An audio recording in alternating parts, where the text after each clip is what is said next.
Thank you, Chair. I'll just run through the roll call. Councillor Keating. Present. Councillor Anne Simpson. Present. Councillor Bell. Present. Mr. Billsland. Present. Councillor Crowson. Present. Ms. Eads. Present. Councillor Gifford. Present. Councillor Hassan. Present. Reverend Urban. Present. Councillor James. Present. Councillor Lang. Present. Councillor McAllister. Present. Councillor McWhinney. Here. Councillor Menard. Afternoon, present. Thank you. Councillor Ross. I'm here. Councillor Tracy Smith. Present. Councillor Victor. Present. And Miss Watt. Present. Thank you. That's 18 members. Chair, thanks. Thank you very much, Alison. Right, we'll move on to paper 10. The request to commence a statutory consultation on the proposal to close the Kellens Language Unit. Karen Chapman is presenting with support from Leslie Duguid. Karen. Thank you, Chair, and good afternoon, members. Kellens Language Unit was set up in the mid-80s to provide specialist intensive support for children with a developmental language disorder. Both legislation and policy, and indeed practice, has moved on significantly since that time, and our schools are now considerably more knowledgeable and skilled in supporting children with speech, language and communication needs. Practice, of course, continues to evolve in response to children's needs, and this is supported through an inclusive communication toolkit for schools, which was developed in partnership with speech and language therapy.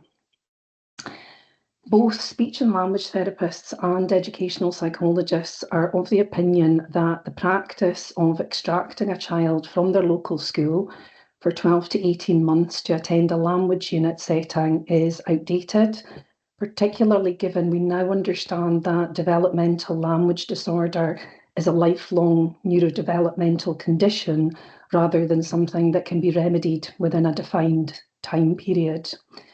Through the engagement sessions, it was clear that both professional disciplines are of the view that the language unit model no longer aligns with the principles of best practice and inclusion. In the years that the language unit was at capacity, we have been unable to identify any data through either language unit staff or the speech and language therapy service that evidences better outcomes for children with developmental language disorder who attended the unit relative to those with the same profile of need who didn't attend the unit but were instead supported in their local school through a partnership approach between parents, the school and speech and language therapy. As a final point, the speech and language therapy service actually withdrew from the language unit a few years ago, and therefore the unit no longer is able to deliver what it was originally set up to do. There's no longer any specialism available within the unit that isn't already accessible through any other school. And for this reason, there haven't been any children attending the unit for some time now. So we're therefore seeking the approval of ECS Committee to undertake a statutory consultation to close the Kellens Language Unit. Thank you. Thank you, Karen. Let's see if there's any questions or comments. Nope. Okay. I think that's a very thorough description of the situation, Karen. Thank you. So if I'll move straight on to 1.41, the recommendation is to approve the undertaking of a statutory consultation on the proposal to close the Kellens Language Unit. Are we agreed? Agreed. Thank you very much. Okay, we'll move on now. As I described in my introduction, we're going to merge papers 11 and 12 as they're both referring to the Children and Young People's Service. First one's the annual report 25-26 and the second is the services plan 26-29. Now my notes say Andrew Dick is presenting, supported by Nicola Kenyon, but is it the other way around, Andrew? That's right, Nicola will present and I will support. I'm glad I did. I was paying attention this morning when you told me that. So Nicola Kenyon, over to you, Nicola. Hi there, thank you.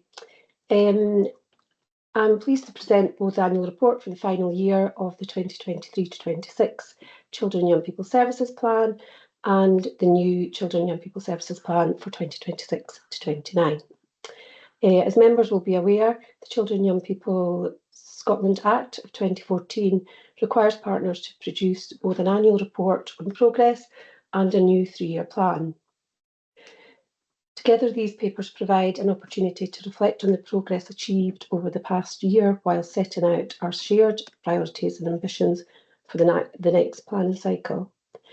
The annual report highlights progress achieved through partnership working across Aberdeenshire with a continued focus on prevention, early intervention and improving outcomes for children, young people and families.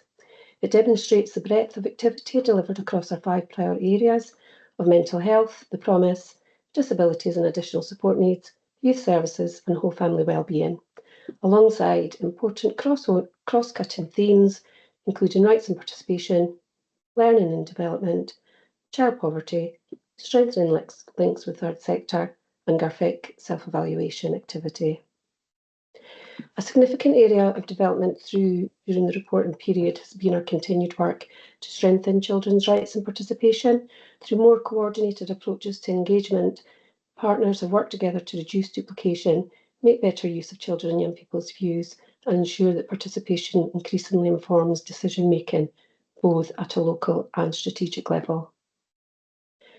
Building on this learning, the new Children and Young People Services Plan for 26 to 29 has been developed through extensive engagement with children, young people, families, communities and partner organisations, alongside local performance information, needs assessment data and the continued development of our joint strategic needs assessment. This has helped ensure that the plan is grounded in both evidence and lived experience. Engagement consistently told us that our existing 5 priority areas remain the right areas of focus for Aberdeenshire over the next 3 years. Alongside confirming these priorities, children, young people, families, practitioners and partners have helped shape the actions and areas of development within the plan. So, for example, strengthening support for parents and carers to better support their children's mental health and wellbeing. A notable development within the new plan is the stronger alignment between our Children's Services Plan and priorities and our collective approach to tackling child poverty. By bringing these agendas closer together, we aim to focus on our resources and partnership activity where they can have the greatest impact for children, young people and families. I'd like to take this opportunity to thank our children, young people, families, practitioners, managers and partners who contributed to both the delivery of the current plan and the development of the next. Their insight, expertise and commitment have helped shape a strong foundation for the next phase of our work. With the new plan, while the new plan sets out our ambitious direction for travel over the next 3 years, it is ultimately our continued partnership working and shared accountability that will turn these ambitions into improved outcomes for children, young people, families across Aberdeenshire. I welcome members' comments and I'm happy to answer any questions where I can. Okay, Nicola, well, I'm prepared to offer you the opportunity to answer some questions because there's a couple of hands up. Anne Simpson, Councillor Simpson. Thank you, Chair, and thank you, Nicola, for a pretty comprehensive report.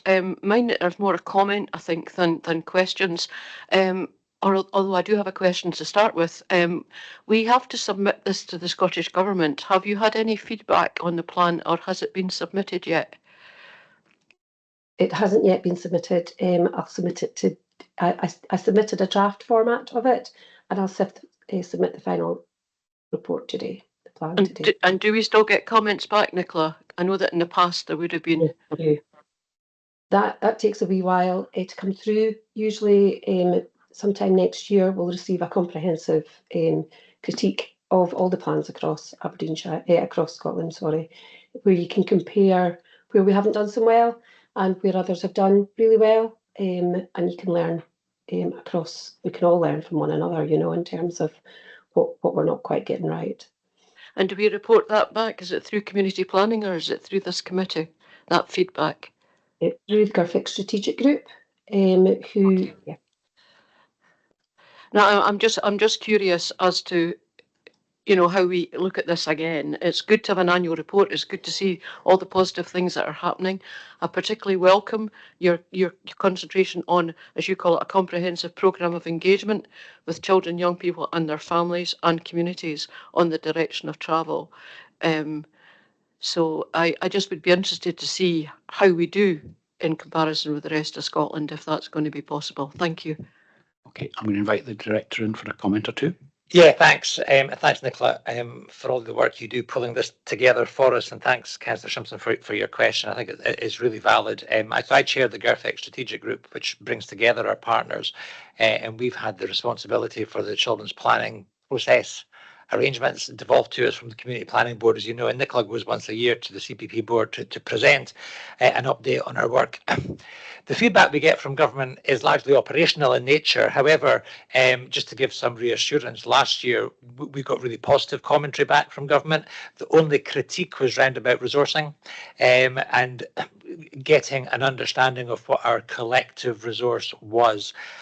So we are very able as a council to say how much we invest in children's services planning, because that is what we do. So you can take the education budget, the children's services budget, the part of the CLD budget, and there you go. For our partners who operate on a pan-Grampian basis or a national basis, Police Scotland, NHS Grampian, it's harder for them. They tell us how much they are investing in children's services and partnership right about children's services in Aberdeenshire specifically. We've made some progress this year, and I think the whole family wellbeing will help as well in terms of that. I think we're in a much stronger place in the plan going forward as we were in the last plan. But in terms of the feedback, that was the only feedback we got as to even better if you like. Okay, that's all. Okay, thank you. And Councillor Victor, Catherine, you're next. Thank you, Chair. And I really want to thank you for this detailed report, because it's a very positive report on reading it. It's very welcome to know that all the agencies involved are working together to get the best outcome for our children, our young people, and keeping in mind their rights and needs. So that's really positive.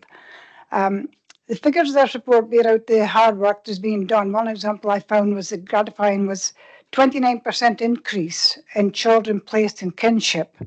It was really gratifying to read that, because that's the way we need to go, I think, in the future. The more children we can place with their families and their friends, the better. And the 100% concessions that you give, LLA give to the families who need it, is really worthwhile to keep them healthy and fit.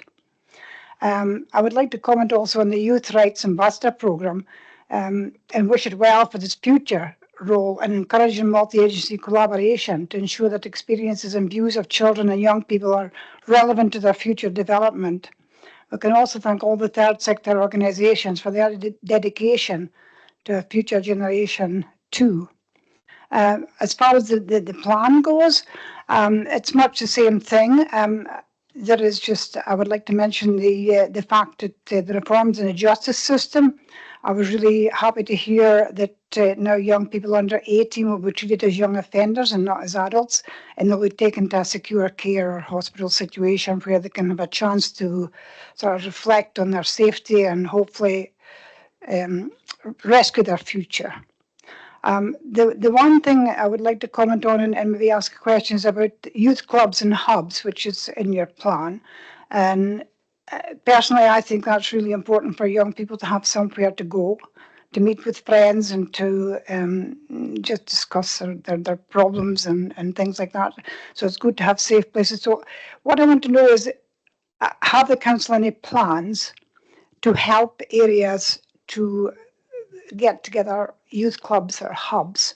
Because I know it can be quite difficult for some communities to get that up and running. So are there any plans from the council to help in that direction? Okay, thank you, Catherine. And just before I ask Nicola to answer, can I just say I would like to completely endorse your support of that really great increase in kinship care. I think that's so important. And we're going to get to a paper about 3 or 4 down that shows how important that is. So absolutely agree with what you said there. Nicola, plans. Yeah, thank you. So as part of the plan, we've got, as part of our 5 priorities, what we do is we have a thematic group that takes one of those priorities, and it's a multi-agency group And so there's 5 groups, and they each take one of the priorities to really concentrate on a multi-agency response to what the need is. Our youth services group actually is the thematic group that will be taken forward, the young people feeling safe and valued and listened to in their communities theme. And actually it was just last week at one of their planning meetings in terms of how that overarching action plan will actually look like in reality. So we've had some great discussions on how collectively collective partners across children's services can look at addressing that need. So it's certainly there and in progress in terms of thought processes. There's a couple of application forms that have gone in for some funding that we can utilise to try and get across as many communities as we possibly can in terms of youth engagement and youth clubs or youth spaces. Thank you, Nicola. Okay, Catherine? Yeah, Catherine's nodding, that's fine. Okay, we'll move on to Councillor Ross. Anne. Thank you. I've got a question. It's partly been explained by the director already, but it was regarding the GIRFEX strategic group. I was wondering exactly what it was. I appreciate it's probably, from what he said, operational, and that it's multi-service. Am I correct in my understanding of what you've said? And even though it's operational, I think it would be great to get feedback from this to this committee as to exactly what is discussed and what is achieved. Thank you. Through you, Chair. Thank you, Councillor Ross. So it's not an operational group, as the name would suggest. It's the GIRFEX strategic group. So it is in fact a strategic group. And as I mentioned, it's not a council group. Let's be quite clear. It's a partnership group. It brings together our statutory partners from NHS Grampian and from the council, and a range of other partners, including Third Sector, Police Scotland, Scottish Fire and Rescue Service, and so on. So you are getting a report. This is the report, Councillor Ross. So we are required through the 2014 Children and Young People's Act to prepare a 3-year children's services plan as a partnership. That is the plan that you are approving, hopefully, today. I don't know if you're approving, I think you're noting it, aren't you? Or scrutinising it and so on, because it is a partnership endeavour as opposed to a council one. So yeah, consider and comment. So it's coming to you to consider and comment, and then you're also seeing the report from last year's plan. So that is your opportunity to see the work that we do. It's all explained in these 2 papers, what we've done and what we intend to do over the next 3-year period. In terms of the group itself, yeah, I chair it, and along with in this room, Andrew, who's my vice chair, Susan, obviously as head of education, chief education officer, and a range of other senior staff from NHS, Police Scotland, and so on, with a remit round about children and young people and family services. So we, and Nicola does all the doing for us and does all the hard work, brings the reports to us, the data to us, the self-evaluation to us, so we can see what our young people are telling us, what our families are telling us, and where the direction should need to be. And importantly, we also have those difficult questions.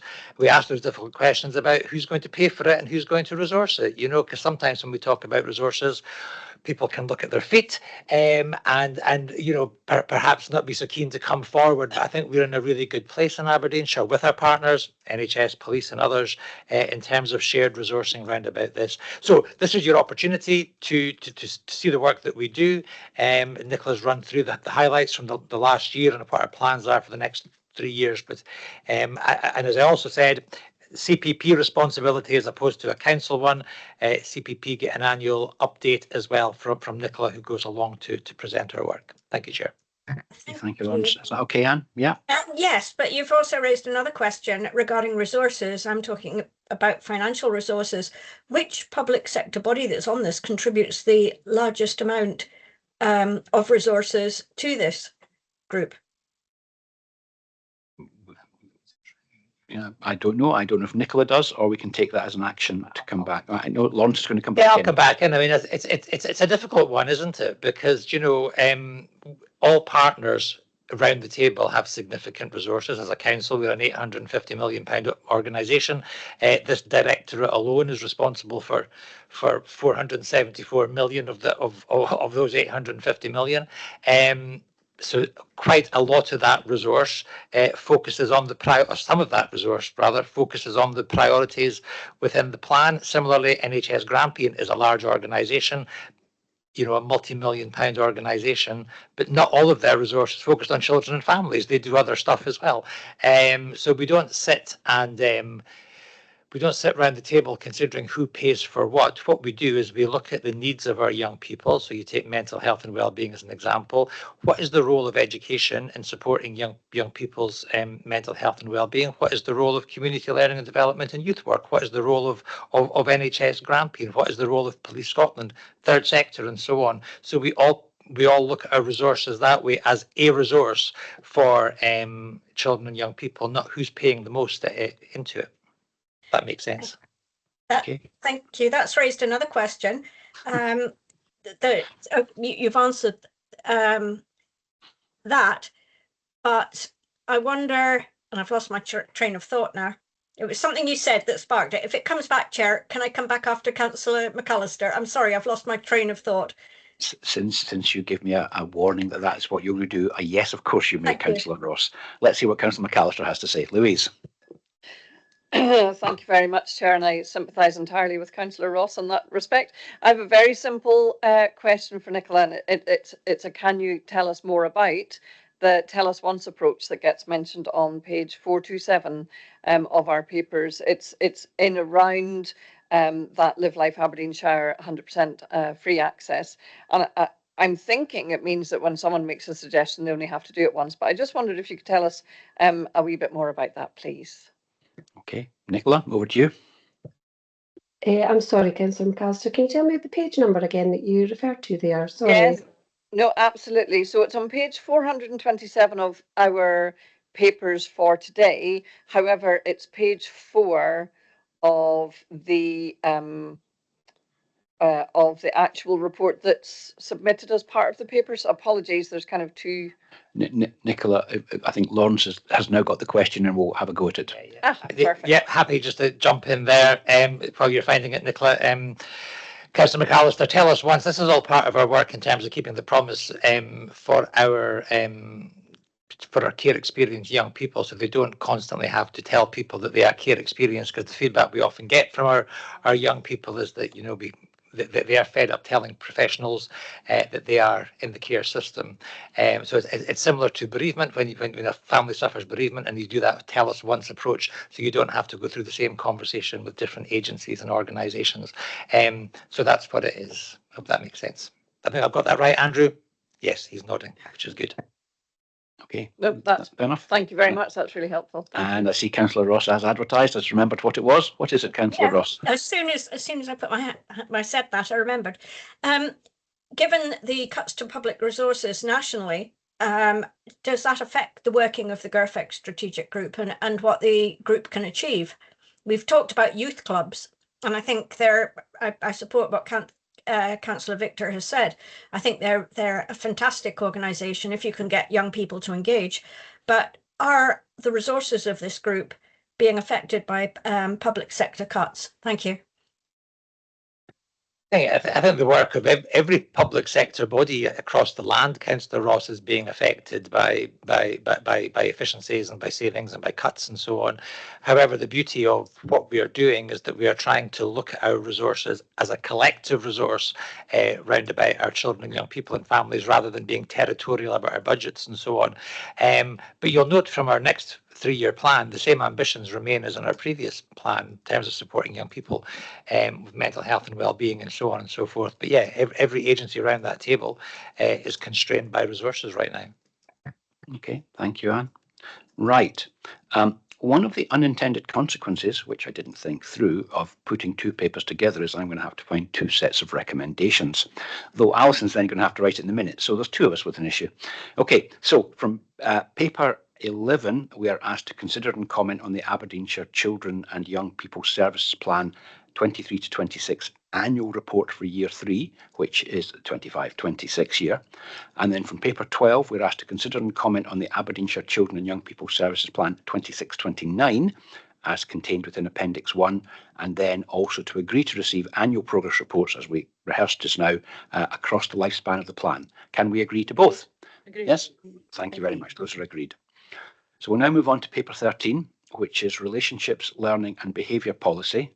Lisa Lees is presenting and Karen Chapman is in support. And just for advice to members, I believe as this paper very much reflects to schools, I would like to invite, if they wish to say anything, the staff reps, Billy and Claire, to questions first, if you will. So if that's okay with elected members, I would intend to do that. So off we go. Lisa. Thank you, Chair. Karen's going to give the introduction. Thank you, Lisa. Thank you, Chair. If approved, the draft Relationships, Learning and Behaviour Policy and the associated guidance for educational establishments will replace the 2022 Aberdeenshire documents.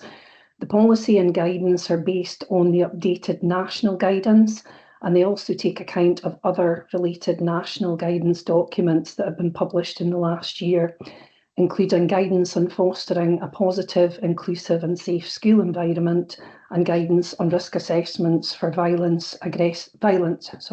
aggressive and dangerous behaviour. The updated guidance has a greater focus on ensuring children's rights are at the heart of practice and on prioritising prevention and early intervention. It also places a greater emphasis on alternatives to restraint and seclusion and places limits on the use of these approaches, as well as outlining how incidents of restraint and seclusion which do occur should be recorded and monitored. We worked closely with head teachers to update the policy and guidance and incorporated the views shared by pupils and parents through consultation sessions. So we're here today to ask ECS Committee to approve the policy and to note the associated guidance for schools. Thank you. Thank you, Karen. So I'll open it up to the floor if anybody's got any comments or questions they wish to make. Billy, go on. I know you're there somewhere. Thank you, Chair. Forgot to put my hand up. Yes, obviously, behaviour and positive relationships continue to be a major issue in schools, not just across Aberdeenshire, across Scotland. And obviously, the paper is relatively useful in that it kind of details the list of policies and practices that are currently being used in school, and there are many of them, as you can see, and that's sometimes an issue in itself, and unfortunately sometimes contradictory in some ways. But it does reflect the many policies schools are using to try and develop positive relationships in schools. However, as always, in reality, we're bumping up against the usual limits that you're all aware of capacity and resource when it comes to these policies, and particularly in light, of course, of class sizes, increasing need, as we've discussed before, with no extra or reduced support in some cases, and also a minority of our pupils. I stress it is a minority, but a significant and impactful minority of our pupils who continue to be disengaged and often aggressive behaviour in schools. And we've obviously discussed the reporting of violence, and we continue to work with the director and his team on that. We've done some work recently on reporting aggressive and violent incidences, and now we're going to take forward the plans and the important part, what do we do after that, and putting in risk assessments in place. I think the other thing to say is that one of the problems with a lot of these policies and practices is that they are, they're pretty useful in some ways, like, for example, the Circle framework, identifying issues, identifying needs that pupils have, identifying the reasons, but less useful in actually identifying strategies to put in place or resources to meet those issues, aside from more universal support, which seems to be the ongoing thing. And unfortunately, many teachers feel that universal support often means just a class teacher doing more and more with less and less resource, and I think some of the issues come there. So, as I say, fine as a structure for detailing the huge list of policies, but those constraints continue to be a problem, as I say. But we are working through LNCT and so on, and trying to deal with those issues and look at best practice across Aberdeenshire and further afield. Thank you, Chair. Thank you. Okay, those are observations. I don't think there's a question loitering in there, was there, Billy? No, there wasn't. Okay, so I think I saw Councillor Ross. Were you next? Louise, I apologise, Councillor Ross. Louise. No, it's Councillor McAllister. I put my hand down and then put it back up, so it's Councillor McAllister. Okay. All good. Thank you very much, Chair. And I think this is a hugely interesting document because this is a really important area, as Mr. Bilsland has intimated. Things that I was pleased to see were the young people's voices coming through, because I think very often, well, sometimes maybe we're at risk of losing sight of the young people who may witness disruptive behaviours in school, who may have that behaviour directed at them, and the impact that it has on those young people. So I think it is really essential that we involve our young people and understand how the behaviours around them impact them on a day-to-day basis. And that was on 3.2. 3.3, we are told that only 2 parents attended the parent group that was gathered together. And again, as we've heard earlier on today, it's very difficult. It is difficult to reach the people perhaps whom we want to reach most of all, and to bring them into the fold, as it were, so that they can have that rounded view and that input in here. And I'm not quite sure how we reach everyone. There are parent councils all across the Shire, and they might have only a tiny percentage of the overall parent group who attend. So I do really think it's important that we continue to try and reach parents who might have a vested interest for one reason or another in this area. That said, the info gathered was useful, and I think connecting home and school is also really crucial in this, where parents are fully aware of any kind of behavioural issues that might be going on during the school day. I think it is very important that teachers, our teachers, if I can call them our teachers, need to be and feel to be supported in their school environment and in the actions they take. These can be very stressful situations, sometimes that they might be caught up in. It's difficult to know what to do best in a spur of the moment type of thing. So I think we trust our excellent teachers and school staff, and I think that's something really important to note in there. I have a question, and it's 8.6. It's on page. Again, we've got this issue with the page numbers being overshadowed with the Aberdeenshire kind of thing. It's page 537, and it's 8.6 with our duty of care. And I suppose this is perhaps the two sides of the same coin in this, where we are looking at the impact on children and young people who may witness or be on the receiving end of harm when they're in school. And it does state very clearly that schools have a duty of care in respect to health, safety, well-being, welfare of children and young people in their care. Now, it means staff have a responsibility to intervene, albeit in the least intrusive practical means, as a reasonable and proportionate response to a child or young person's actions or threats. This is in circumstances to prevent an unacceptable risk of serious harm to the individual or others. And this is my key point here, is that we are looking at that impact on others who might be on the receiving end of harm. And I guess it's about teasing out what is serious harm. Serious harm might mean one thing to one person and something entirely different to someone else.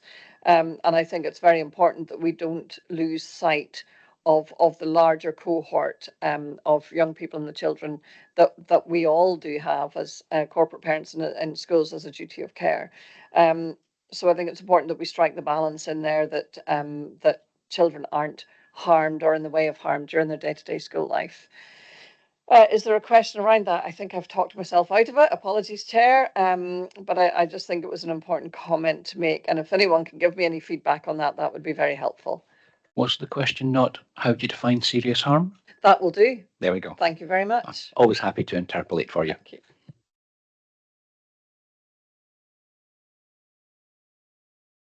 Who fancies that one? Karen. Thank you, Councillor McAllister. I think that's a very good question, and I think we do need to acknowledge that schools are often in a difficult position of ensuring that they are protecting the rights of all, and there are occasions when those rights can appear to contradict one another. In answer to your question of what is serious harm, that will entirely depend upon the individual pupil, and likewise it will depend upon the individual staff member if they have experienced harm, because it's around how it has impacted them physically or emotionally, and what impact that it has had on their overall well-being. So there is no one definition of serious harm. It's down to the individual's experience and the subsequent response of school in terms of supporting an individual after they've experienced harm will therefore differ in accordance to the needs of that individual as well. Yeah, it depends, I guess, is that answer. But I can understand why that is the answer, Karen. Okay, we'll leave it there. Councillor Ross, Anne. Thank you. I've got a couple of points I want to raise. Overall, I think that this is a strongly positive policy. It's more rights-based, focuses on prevention and relationships that seeks to reduce restraint. But that raises some questions as far as I'm concerned. The IIA says no negative impacts should be treated cautiously.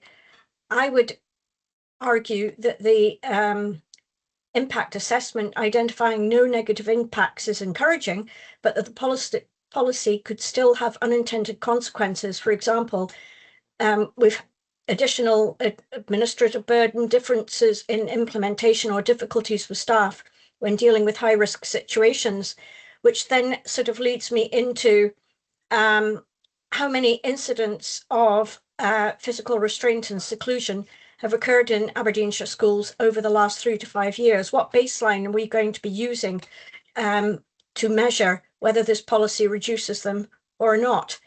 I take, is mandatory training going to be provided to support our staff? How is the policy going to be implemented consistently across all schools? I heard what Mr.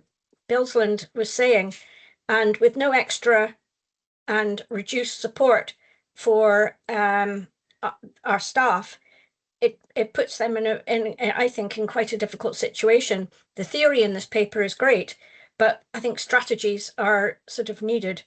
So those are some of my observations and questions. Thank you. Okay, thank I have you. one more, actually, I forgot.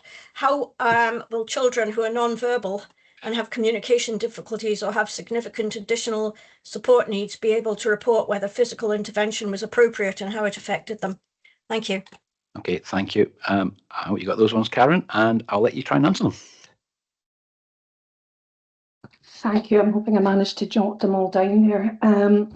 In terms of how many restraints there have been, our current recording system records the actual type of restraints that have taken place, and therefore doesn't tell us how many incidents of restraint there have actually been. We've now adjusted that recording system, so we will be able going forward to have a more realistic insight into the number of incidents and the number of different types of restraint techniques. In terms of consistency of approach, following, should this be approved, we will have a workshop for all school leaders where we will go over the guidance. What I would say is school leaders were actually heavily involved in creating the guidance in the first place. A lot of the approaches that are outlined in the guidance are not new. The guidance actually pulls together what is already quite well established as good practice in terms of positive behaviour, well-being and positive relationships in school. So it's really important to be clear that this isn't something entirely new. In terms of training, that again, the training that is outlined within the guidance is actually already available to schools, and much of our school staff will already have accessed that training. The extra support for schools, there is no additional resource associated with this guidance, but there is certainly no reduction in support which will be given to schools. And sorry, could you remind me your final question? The ASN, how will a young person with additional support needs be able to be able to report whether physical intervention was appropriate and how it affected them? I think that entirely depends on the young person themselves, their mode of communication, and staff who know that pupil very well, being able to actually access their mode of communication, carry out observations, because they will often know through non-verbal communications how a pupil is feeling, if they're distressed or happy. So it's about knowing the child, using communication techniques that are appropriate to them, and actually tapping into staff and parents' knowledge of that child as well. Okay, Anne.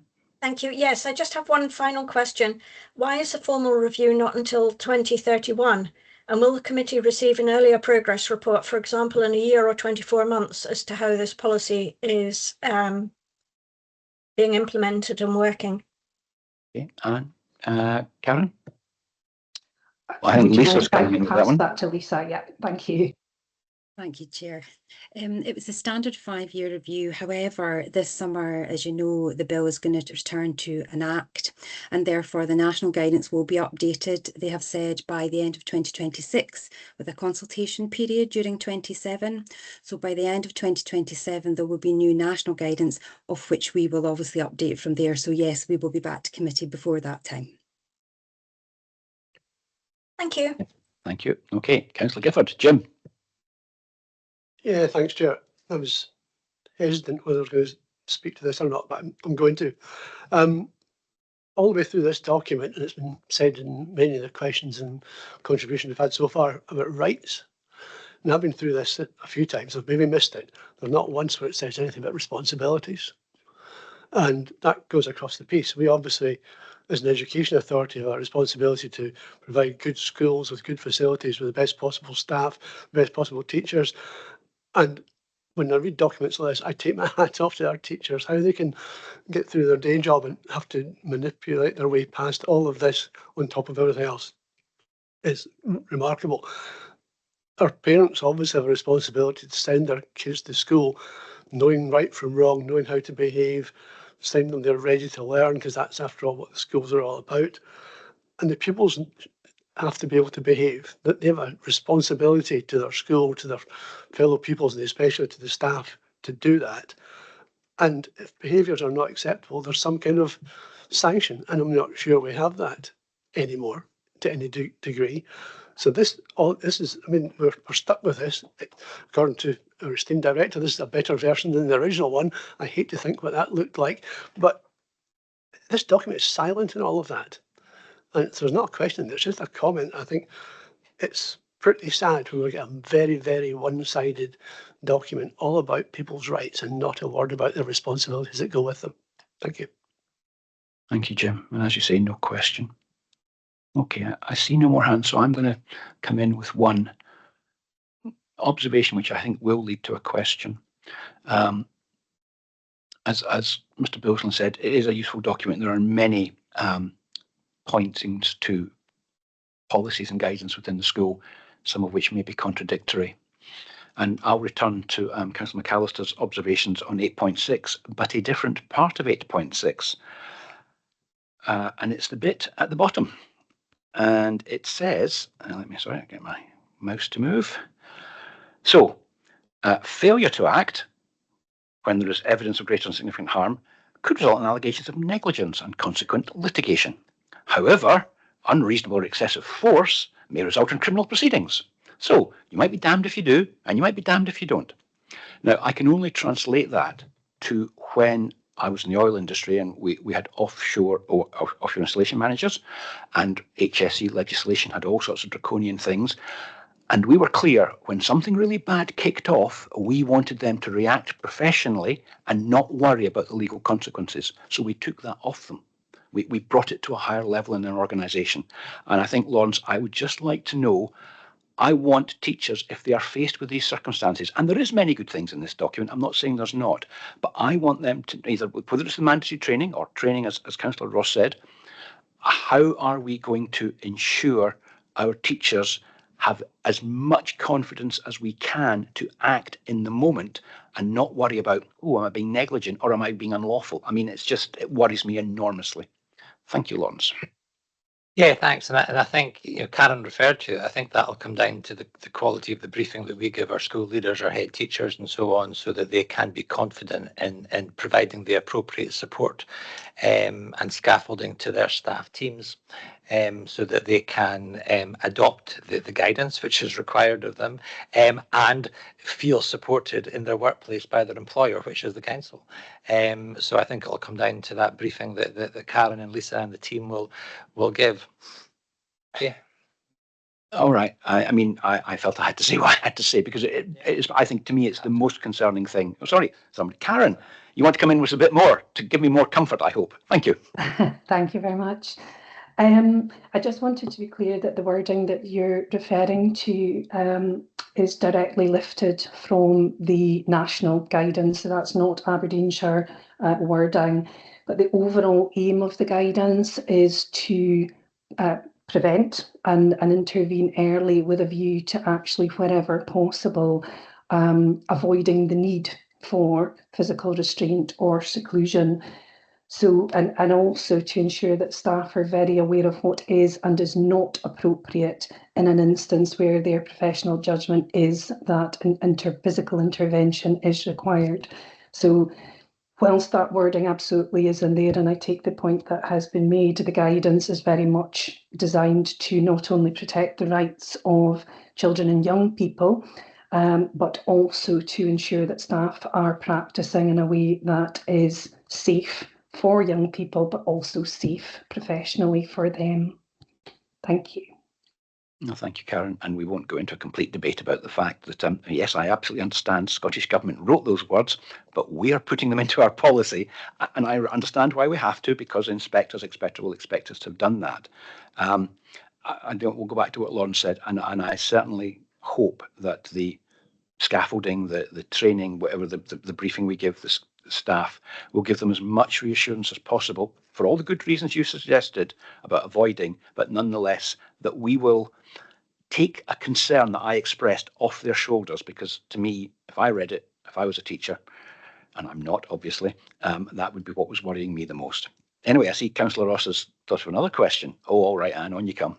It's not a question, it's a statement. I absolutely endorse what you were saying and understand what you were saying about offshore installation managers and the responsibility and how it was lifted off their shoulders. I heard the director's response about, I'm going to put it into training and support and all the rest of it, but and I suppose it depends on circumstances, but I would hope that as you were talking about the oil industry, the corporate body was sort of taking responsibility and lifting it off the shoulders of the OIMs or offshore installation managers. I would hope that, again, I can hear people saying to me, well, within circumstances, but I would hope that Aberdeenshire Council as a corporate body would do the same, because I think it's a bit of, I understand the rights and it's, it's a reasonably good paper, but I also support the teachers. And I think that they, in this day and age, when it's a minority of pupils, but when challenging situations can arise more and they're dealt with in different ways from days gone by, it's really important that we support our teachers. So thank you. Thank you, Anne. We are of one mind. We'll have to accept, I think, the reassurances we've got. I hope the officers will take on board the concerns of my and Anne, and I hope the rest of the committee's concerns, that we do make sure our teachers are not put in too invidious a position, and as best you can, give them the support they deserve, because they do deserve it. Okay, I don't see any more hands now. So if we go to the recommendations on page 510, it's to Oh, he's kidding. He's put your hand up. No, they haven't. No, I had put mine up, but No, all right. No, on you go, Vice Chair. I'm not going to stop you. I welcome the fact that Lisa tells us that this is going to be revisited and there's other national guidance coming out. And I just if there's any way that we can feed back the difficulties that this policy may cause for some of our staff, if we can feed that into whatever process of review is ongoing, I would find that really reassuring. That's all I wanted to say, Chair. I'm really glad I brought you back in because that's a very good point. Yes, please, Lisa, if you can. Well, right, that's fine. It's been noted. Okay, now I get to page 510. So the committee is recommended to approve the Relationships, Learning and Behaviour Policy for Education Establishments 26, as attached as Appendix 1, for immediate implementation in all Aberdeenshire schools. And note that the Relationships, Learning and Behaviour Guidance for Education Establishments 2026, attached as Appendix 2, and acknowledge the responsibility of the Head of Education to update as required to reflect the needs of stakeholders and any future changes in national guidance. Can we agree? Agreed. Okay. I think, shall we try at least one more paper and then we'll see where we are if we need a break at that point. So paper 14 is is the Community Learning and Development Annual Service Report 25-26 and the Service Delivery Plan 26-27. And the presenting officer is Dominic Carlisle-Kitts, and it's Lilymar Simpson supporting. Over to you, Dominic. Thank you, Chair and committee members. I'm very pleased to be sharing with committee the Aberdeenshire Learning Aberdeenshire Learning and Development Annual Service Report and our Annual Service Delivery Plan. These documents provide a clear and engaging visual summary of our key service delivery highlights, supported by data, learner and partner impact statements, as well as learner voice. We have recently shared biannual updates with area committees using the same style and format and received really positive comments for their clarity, accessibility and presentation. The Community Learning and Development Service has a positive service year for 25-26. I'm sure you will agree, as you see from the annual report, that there are positive and impactful statements shared from our learners showing the difference their involvement in CLD has made to their lives. This is just a small example of what we have delivered and is testament to the dedication and commitment of staff we have in Aberdeenshire. We are a smaller and much more targeted service now. However, despite that, we have a high level of service delivery over this last year. Based on this, we have set ourselves refreshed targets for the year, and we are on track to achieve these. And I'd like to share some of those examples so far to date this year. The targets that we've set around nationally recognised awards to be achieved by young people, we are 80% towards that target, with 121 young people already achieved recognised awards. Volunteers, we're above half. We've got 11 volunteers that are already supporting CLD delivery. And also our support to community groups. Some examples are Bankery Men's Shed, who've supported delivery of digital skills for adult learners, and are working in Mintlaw to support the flexible pathways that are delivered for young people in schools.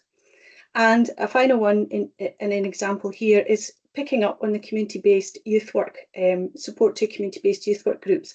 And I'd just like to weave in relation to the earlier example around Children's Services Plan and some of the support that we're providing to voluntary youth groups in the Central and South, where we're providing training and support for them to deliver youth provision to groups across the Central and South. And there is now a network that we support for those groups to provide youth activity.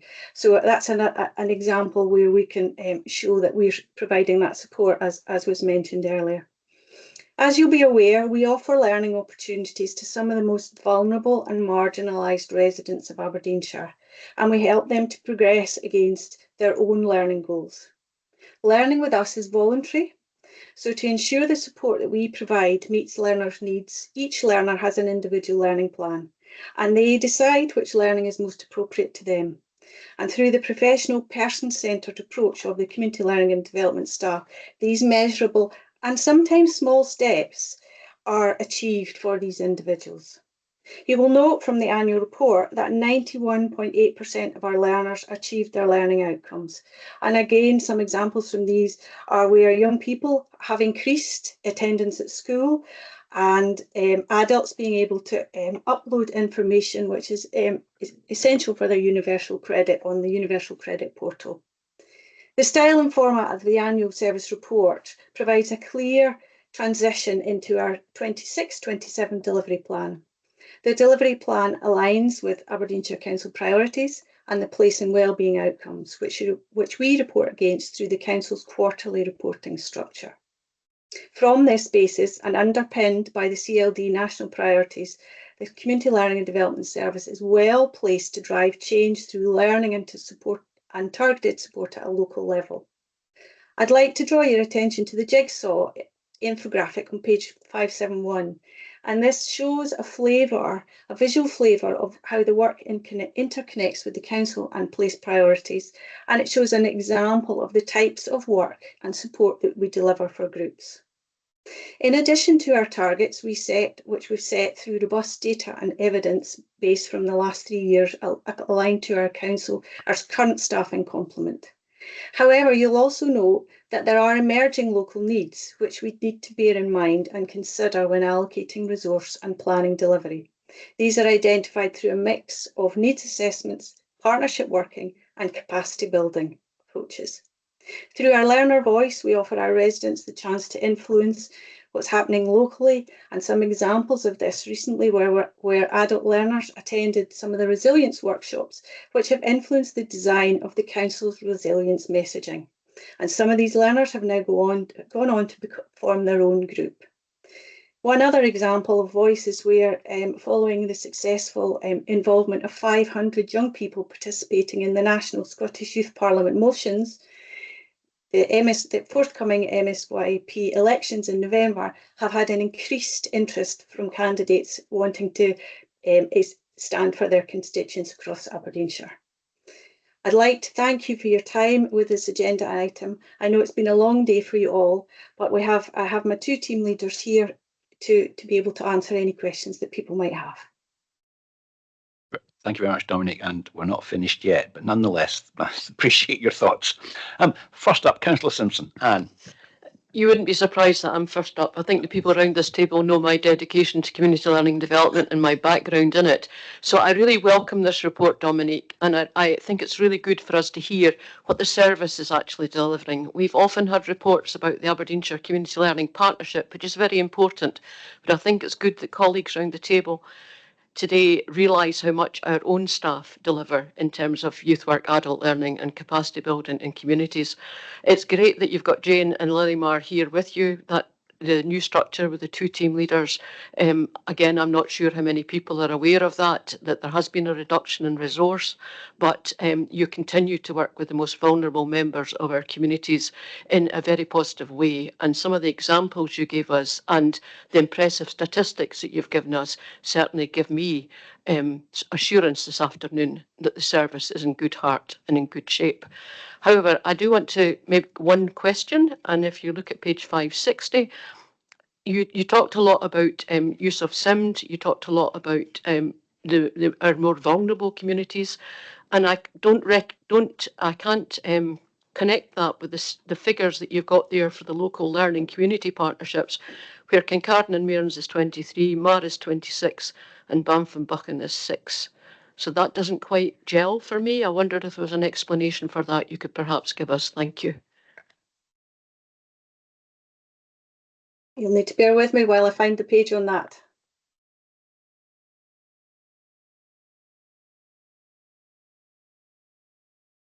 Sorry, Chair, I'm not quite sure what a local learning community partnership session is, but the session figures don't demonstrate emphasis on the areas of what I would call greater need according to the SIMD figures.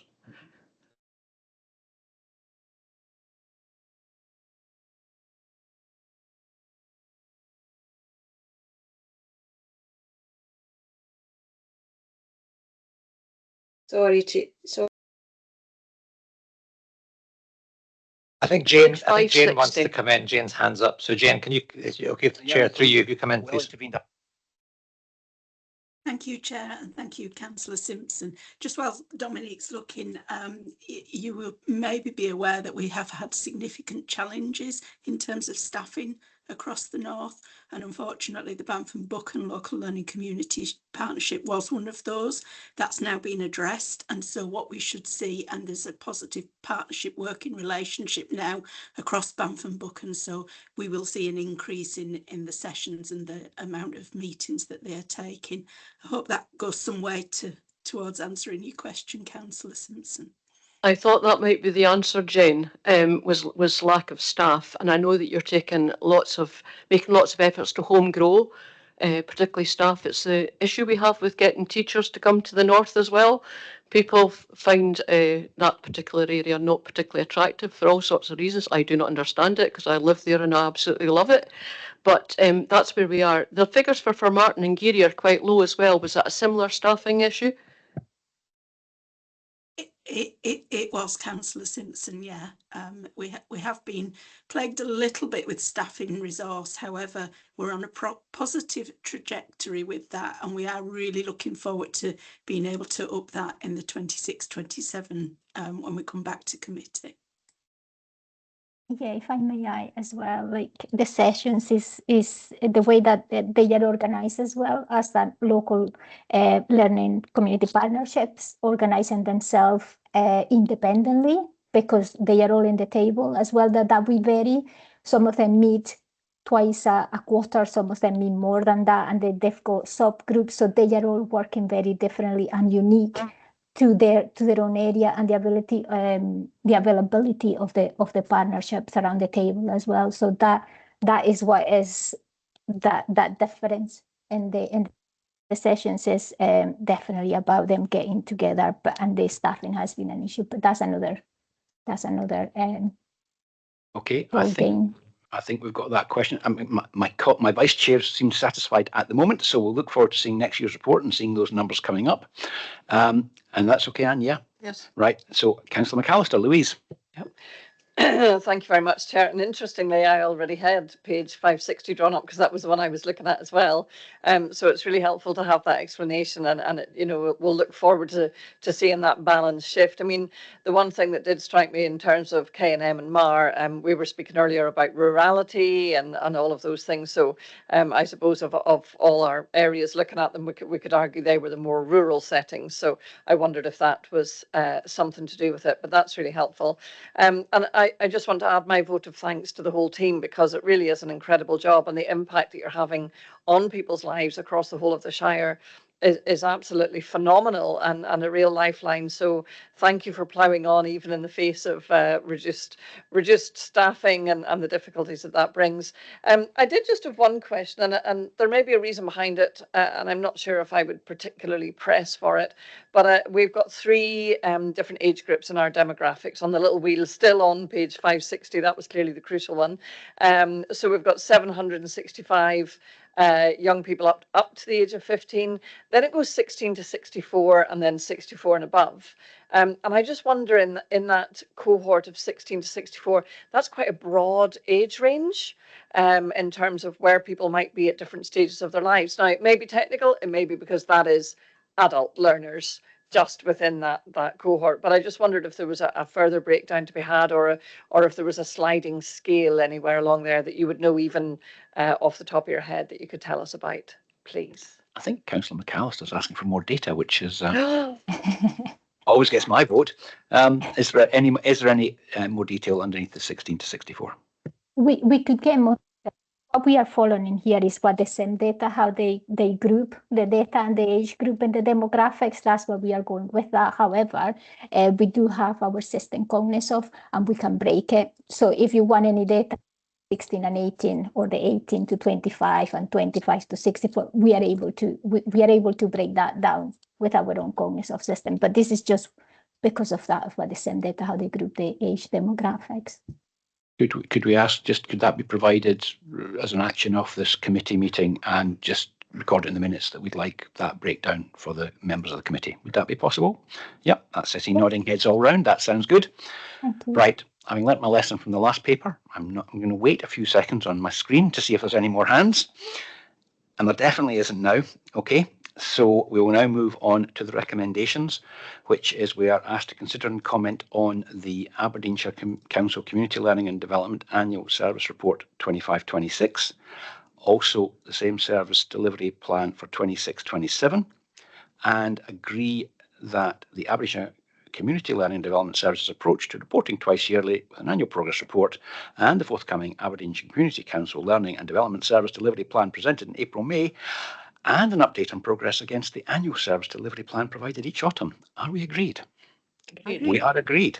Thank you very much, and thank you very much for attending. Okay, so let's move on. My intent would be to take this paper and then we'll have another 10-minute break because I think we might need to give the Fostering Service Report a bit of a discussion.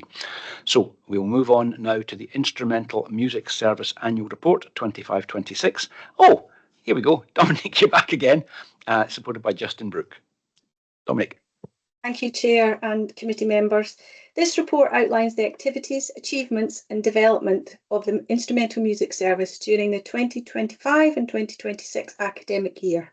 It also sets out the actions being taken to further develop and modernise the service while ensuring that resources are targeted to maximise opportunities for young people across Aberdeenshire. The service continued to provide high quality instrumental music tuition and musical opportunities to young people and children throughout Aberdeenshire during 2025 and 2026.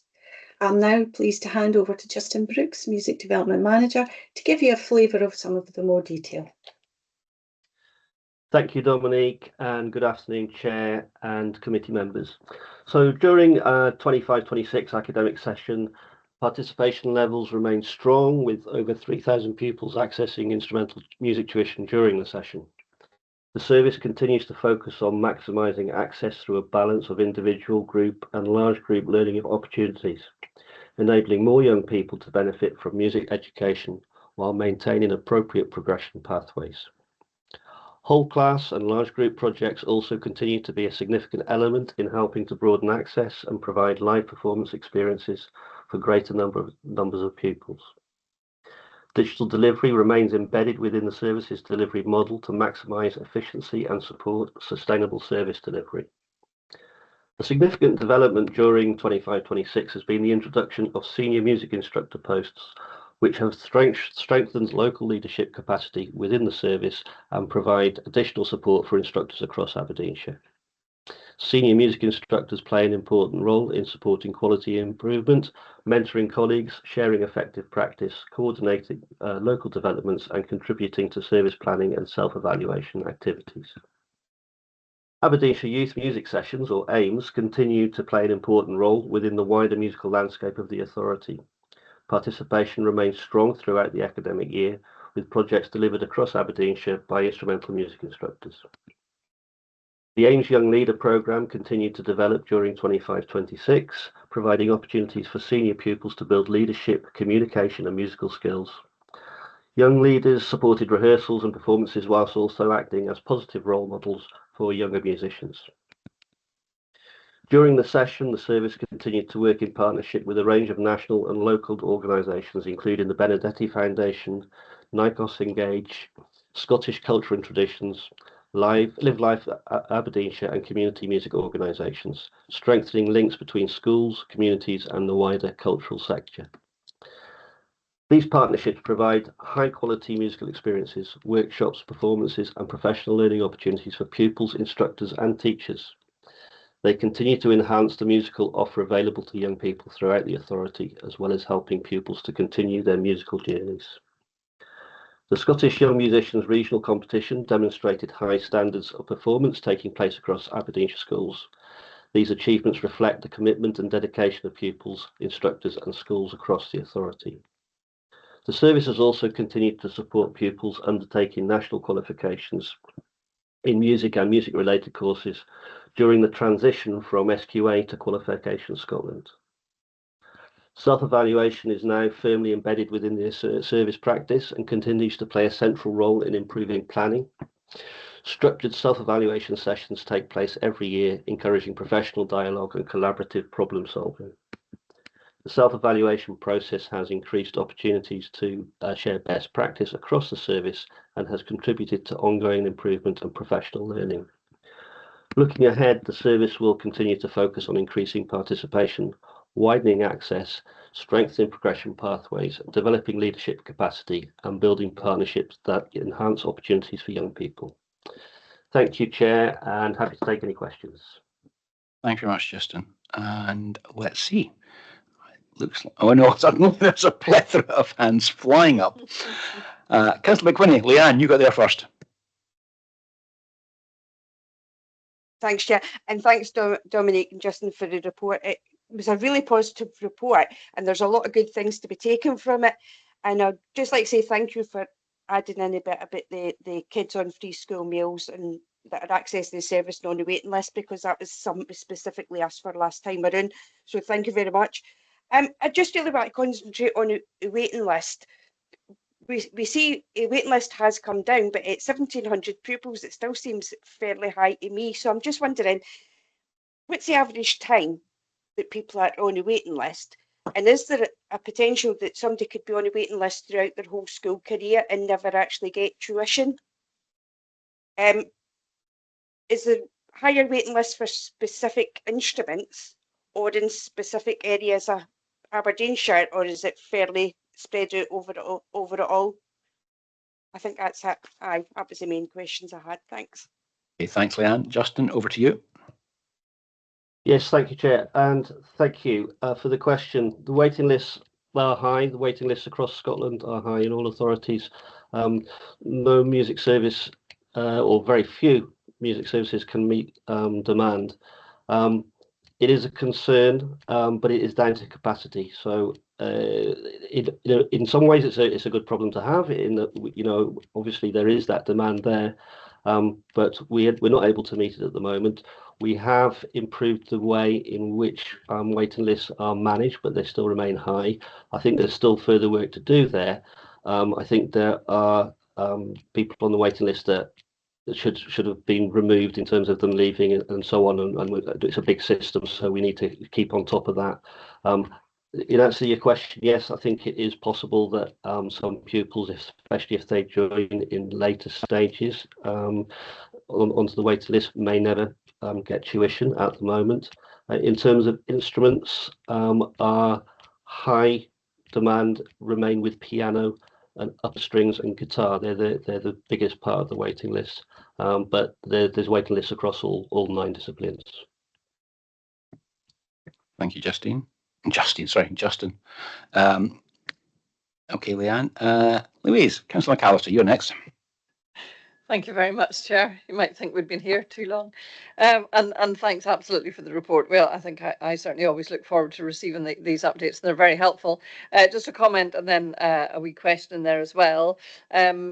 Interestingly, I was beginning to question why, when I was reading the papers, why we had no council-run sessions in the north when we had them in central and south. But then, of course, you read on a little bit further and we see that there was the National Youth Orchestra Scotland in the north, which, that's just a huge achievement, and I'm sure it was really wonderful for all the participants. There was 120 of them, so that was a really great thing to see. And I think continuing in the north and looking at the music provision, the North East Community Music, that example of community-run organisation up in the Broch, again, that was something that we were really striving for and hoping for when we were looking at the instrumental music service, that we would have community-based organisations that would enable people to learn their instruments, to improve the instruments, and actually for that to continue on as part of their lives forever, which is really, we don't want it to stop when school finishes. So I think that was a really wonderful thing to see, and I felt quite buoyed by that. By the same token, taking it back to that school time, I was really pleased to see the numbers of young people taking SQA or QA courses is increasing again. That's a really good outcome. I wonder, and you may or may not be able to answer this, Justin, absolutely. When we were speaking about young people coming back into school and into education post-COVID, we knew that there was perhaps a reluctance on the part of some or many to push themselves academically and risk failure, and that seemed to be an impact post-COVID. So I wonder, are you seeing an uptake again and young people going forward for exams? Do you think we're going to surpass, and crystal ball moment, the figures that we had in 2022-23?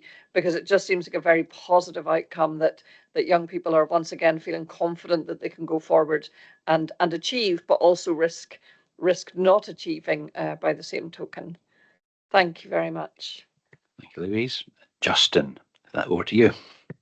Thank you, Councillor McAllister. Yes, so the AIMS projects in the north, as you just mentioned, we had the National Youth Orchestra of Scotland do 2 weekends, an orchestral course for all our pupils up in the north, which covered all the networks in the north. And we had over 100 young people join that orchestra and attend those courses.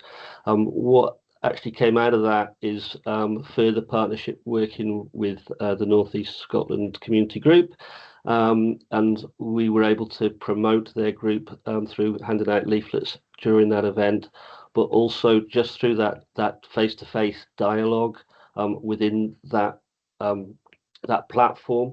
Some of the instructors that were involved in the NIOS weekends also expressed an interest to a partnership with North East Scotland Music Group, along with an AIMS project that it looks realistic that we'll be able to establish in the north as well in terms of an orchestra. In terms of the exams, yes, it's good to see the SQA, now Qualification Scotland course, rising last year. And yes, I do anticipate that as being a trend. Partly because we're seeing fewer and fewer external exams being entered, and I think that in probably a significant part of that decrease in external exams is the fact that parents have to pay for those exams, and they have become extremely expensive. So I think there may be a shift from external exams into performance, like the F3, F4 performance parts of the Qualification Scotland exams in their place. Okay, thank you. Is that okay, Louise? Yeah, that's fine. Nodding from the floor. So final so far is Councillor Victor. Thank you, Chair. I've got a fairly specific question. On page 596, I'm looking at the chart here of the pupils that have had music service tuition in 25-26. I'm seeing that in the south, there are no pupils for the bagpipes and pipe band drum, and that surprises me. Is that because there's no need for it? There's no appetite for it, or is it because there's no tuition down there, or what is it? Because we have some very good pipe bands down in that area, and I'm just wondering why there is no tuition in that field. Okay, thank you, Councillor Victor. Justin, the bagpipes in the south question. Yeah, sure. Okay, so this is down to capacity. We have one piping instructor who is full-time. We only have one pipe drum instructor who's just 2 days a week. We don't have the budget to increase staffing to provide more than that. They do cover a lot of pupils between them, but you're right, there is nothing in the south. So this has been the case for a number of years, and so what we've done this year is we're going to establish an AIMS project specifically for chanter. It will be held centrally, but it will be with a view for pupils, beginner pupils throughout the Shire, starting chanter groups and a project. And the primary aim of that project will be then to encourage them to join their local pipe bands, local to their own area where they live. Okay, thank you. Okay, well, that is good to hear, because I want to encourage young people to take up the pipes and the drums as much as possible. So thank you for that. Okay, thank you very much. No further hands, so if I quickly take you to the recommendations, which are quite easy. Consider and note the achievements of the service during the academic session 25-26. Have we considered and noted? Yes, we have. Wow, great. We finished at 49, so I'll give you 11 minutes and we'll come back at 3 o'clock and we'll take the rest of the agenda. Okay, have 11 minutes. Thank you.